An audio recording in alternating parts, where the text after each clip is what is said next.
안녕하세요. 부자되는 매직TV 시청자 여러분. 오늘도 이렇게 소중한 시간을 내오시고 제 영상을 시청해 주셔서 감사합니다. 오늘은 2024년 8월 10일 새벽 시간입니다. 오늘 나눌 주제는 엔비디아 차세대 AI 칩이죠. 블랙웰 그리고 HBM3E와 삼성전자 에 대한 내용인데요. 제가 해당 내용을 보고 TQ에 투자하는 이유에 대해서도 간단하게 한번 정리해 보도록 하겠습니다. 그 전에 해외 증시 한번 볼까요? 다우산업 39,482.8포인트로 0.09% 상승 중에 있고요. 나스닥 종합 16,692.24포인트로 플러스 0.19% 상승. S&P 500도요. 5,336.69포인트로 플러스 0.33% 상승 중에 있네요. 장 초반에는 안 좋았는데 지금은 다시 다 양전으로 돌렸습니다.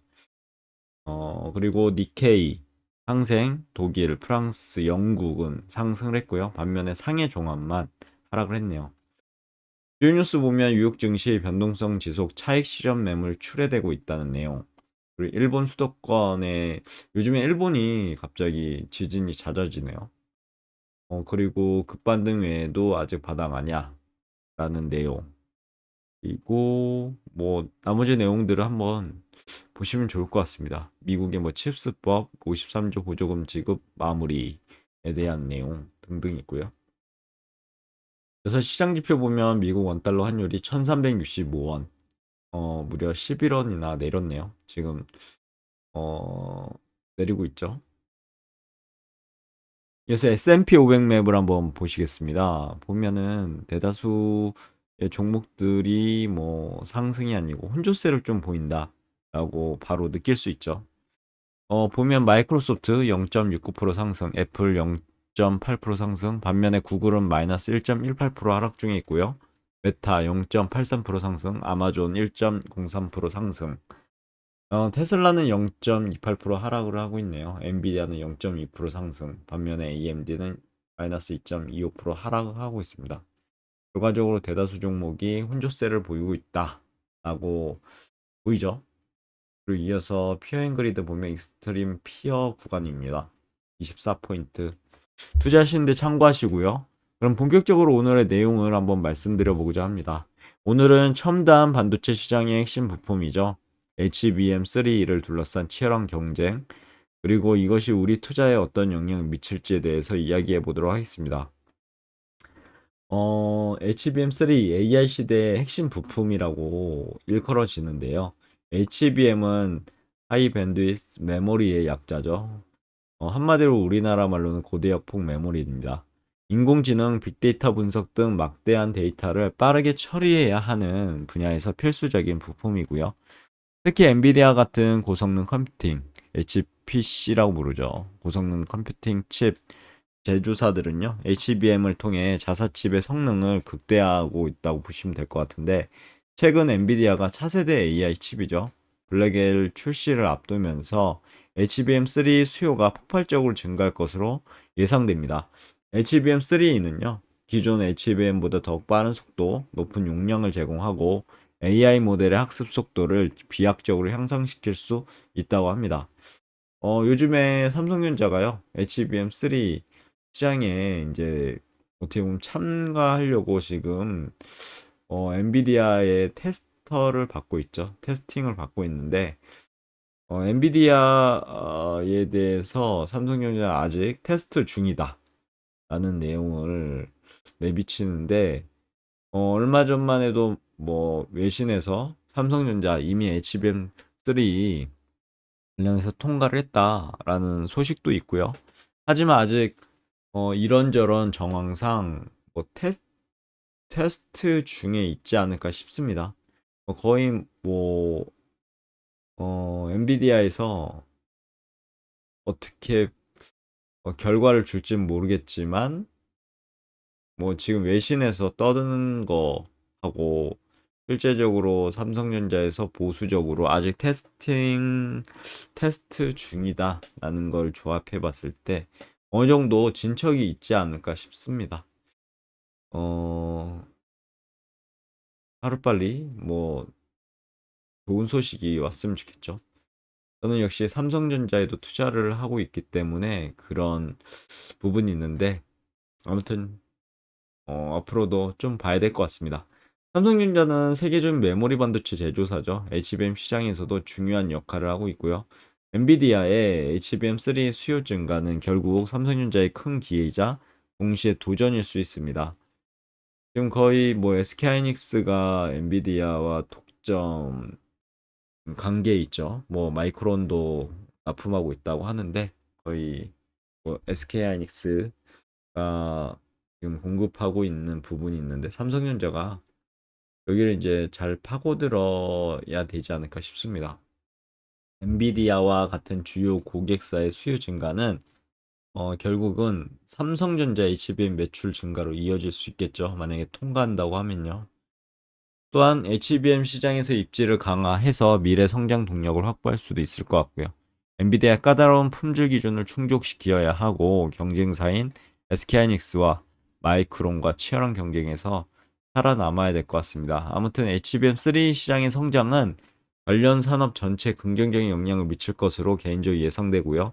특히 엔비디아 같은 첨단 기술 기업들의 성장을 또한 이끌어내겠죠. 결국 윈윈하는 그런 전략이 되지 않을까 싶습니다. 그럼 왜 TQ에 제가 투자하고 있냐라는 부분인데, 우선 TQ에 대해서 좀 알아볼까요? TQ는요, 나스닥 100 지수가 상승할 때 상승률이 3배 수익률을 내는 이렇게 ETF입니다. 운용 보수는 연 0.88%, 연간 배당 수익률은 연 1.5% 정도가 되고요. 시가총액은 198억 달러, 상장일은 2010년 2월 11일 날 상장을 했습니다.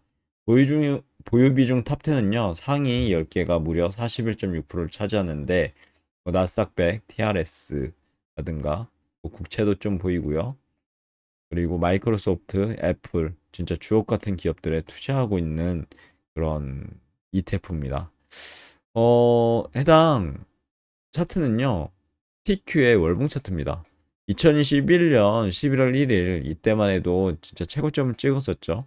91.68달러 진짜 엄청나게 상승을 했습니다. 그러고 나서 엄청나게 또 하락을 하죠. 주식은 이런 것 같습니다. 큰 상승 뒤에는 큰 하락이 있고요. 다시 하락 뒤에는 또 상승이 있죠. 좀 횡보를 했죠. 2023년에. 근데 초부터 갑자기 이렇게 상승 시그널이 나타납니다. 양봉이 하나, 둘, 셋, 넷, 다섯 개. 그리고 조정을 좀 받고요.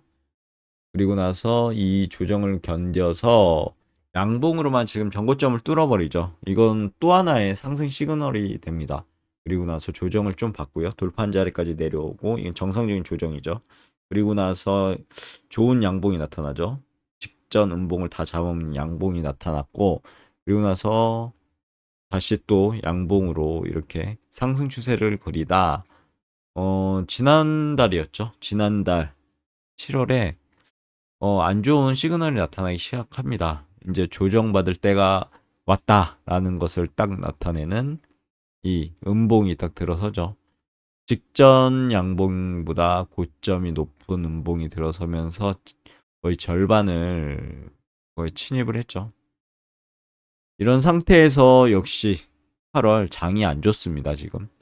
엄청난 하락을 했고요. 다시 돌파한 자리까지 또 내려왔다가 이제 10선 회복을 했네요.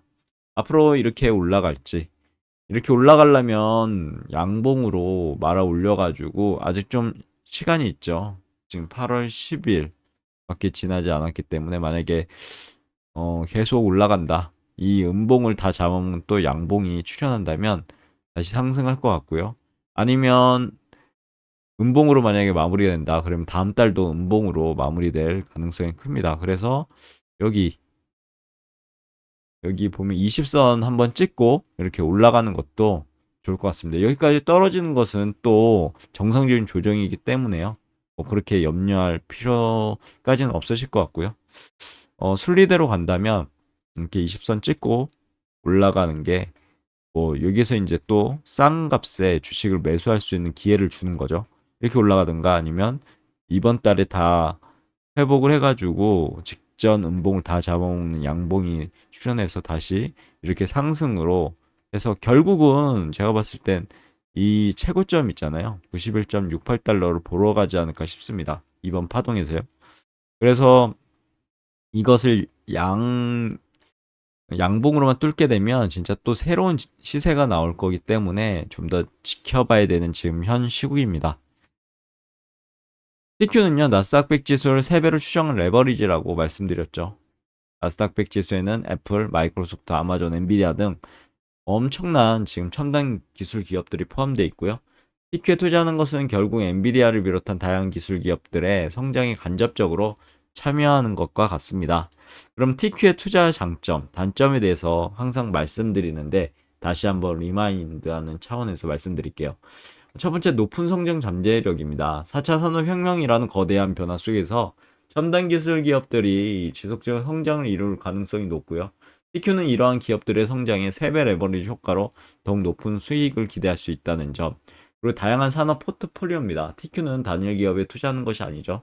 다양한 산업, 미국의 성장주에 투자하는 그 빅테크 기업에 투자하는 효과를 얻을 수 있고요. 이는 포트폴리오의 위험을 분산시키는 데 도움이 되겠죠. 그리고 장기 투자에 적합하다고 저는 보고 있는데 이거는 각자의 이견이 있는 것 같습니다. 뭐 단기 투자에 최적화돼 있다. 저는 안 되더라고요. 이 변동성을 이겨낼 수가 없더라고요. 그래서 저는 어느 정도 변동성보다는 이렇게 우상향할 거다. 앞으로 이제 4차 산업혁명의 초입이기 때문에 우상향할 수밖에 없다라는 그 전제로 이제 모아오고 있는 거죠. 유튜브 수익이 나올 때마다 모아오고 있습니다. TQ는 단기적인 시장 변동에 민감하지만 장기적인 관점으로 보면요. 4차 산업혁명의 성장을 이끌어 나갈 핵심 기업들의 성장에 참여할 수 있는 좋은 기회라는 점이 참 매력적인 포인트인데요. 이런 매력적인 포인트도 있지만 단점도 있죠. 모든 세상에 모든 만사가요. 장점이 있으면 단점이 있을 수밖에 없습니다. 이게 세상이 돌아가는 이치죠. 높은 변동성은 레버리지 ETF는 일반 ETF보다 변동성이 높다는 점 엄청나게 어마무시하고요. 따라서 단기적인 시장 변동에는 큰 영향을 받을 수 있다는 점 항상 머릿속에 넣어두셔야 되겠죠. 그리고 시장 하락 시 큰 손실 가능성도 엄청납니다. 당연히 3배로 올라가면 좋겠죠. 근데 하락할 때도 있죠. 하락할 때는 좀 더 엄청나게 하락할 수 있다는 점도 꼭 머릿속에 넣어두셨으면 좋겠습니다. 그럼 매주말을 통해서 오늘의 영상도 마무리하고자 하는데요. HBM3를 둘러싼 경쟁은 AI 시대 성장 동력을 보여주는 중요한 지표가 될 것 같고요. 삼성전자를 비롯한 관련 기업들의 성장은 투자자들에게 새로운 기회를 제공할 것이고, TQ는 이러한 성장에 참여할 수 있는 좋은 수단이 될 수 있지만 역시나 높은 변동성은 감안하셔서요. 정말로 신중하게 자신의 확신이 있을 때만 투자하시길 기원하도록 하겠습니다. 절대 제가 말씀드리는 것도 믿지 마시고요. 그리고 어떤 유튜버나 전문가들이 말하는 내용도 절대 믿지 마시고 자신이 뭐 공부를 해보셔야 되겠죠. 그냥 제가 말하는 거는 뭐 아무런 생각 없이 믿으라라고 말씀드리는 게 아니라 이렇게 제 생각을 하고 있다. 제 개인적인 생각이 이런데 어떠십니까? 라고 반문하는 그런 영상으로 보시면 될 것 같습니다. 앞으로 TQ에 대해서 만약에 관심이 있으시다면 제 채널도 보시면 좋을 거고 다른 분의 채널도 보시면서 무조건 뭐 맹목적으로 믿는 게 아니라 이 사람은 이렇게 생각하네. 그리고 저 사람은 저렇게 생각하네. 그럼 나는 이걸 공부했을 때 어떤 생각을 할 수 있을까? 라는 관점으로 보시면 좋을 것 같습니다. 오늘 내용은 여기까지고요. 내일도 더 좋은 컨텐츠로 찾아뵐 수 있도록 열심히 노력해 보도록 하겠습니다. 감사합니다. 좋은 주말 되세요.